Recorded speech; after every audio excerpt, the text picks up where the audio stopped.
Hi, my friends. Today I'm going to be talking about plantain. Not the banana plantain, but an actual native plant that is pretty invasive in yards, roadsides, gardens, all over the United States.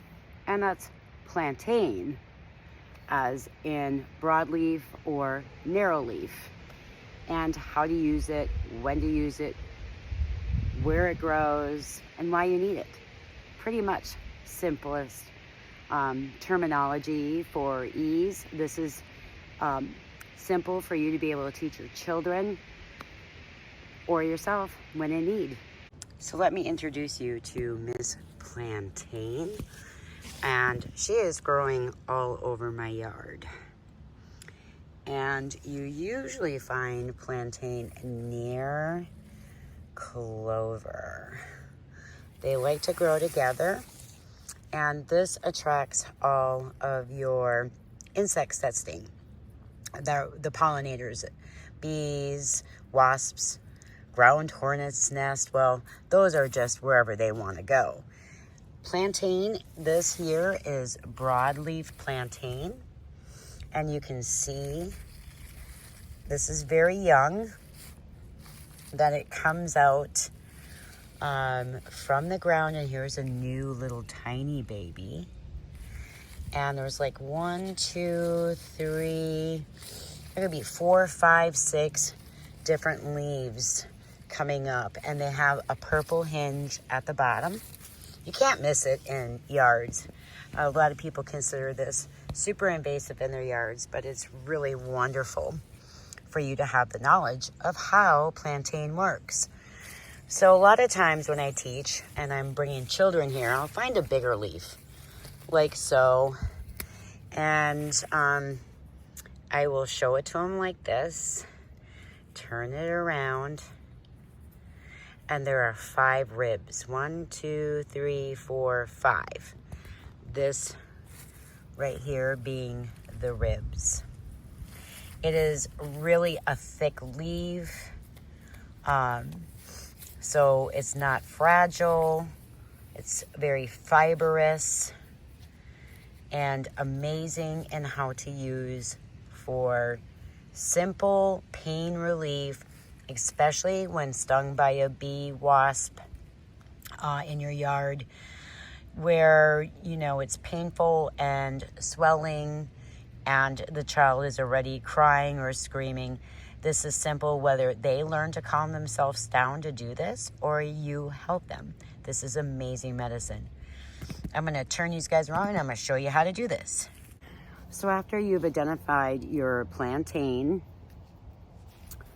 your leaves, one of the things you want to make sure is that in a yard that's sprayed with chemicals, this is not one you want to be chewing on and using, because it has chemicals in it. So keep in mind where you're picking your plantain when I tell you all the benefits.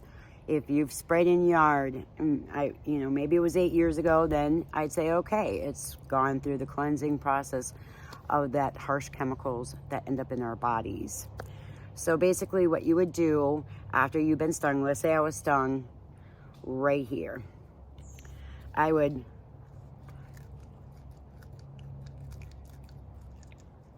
and by chewing it, you're activating with the saliva to make it a poultice. You're also getting the anti-inflammatory benefits immediately into your system.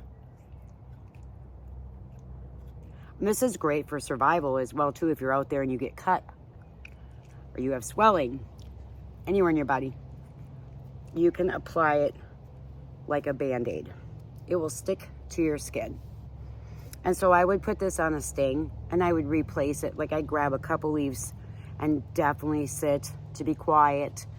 Maybe you would want some ice and continue to take it off and chew a new leaf and put it back on, and activating the compounds in here to help the pain relief, to help the swelling come down. And you'd be surprised, I swell up huge, and so do my grandsons, and they know plantain, just go right to it. The other benefit of plantain is that when it gets mature, it's going to grow a stalk out of it that has tiny little seeds. I don't have any here that I could show you right now. I think I'll link a picture in here. That's psyllium. Those seeds are psyllium. So it's your mucinex, oh, you know what I'm talking about. Your fiber intake, the powdered stuff.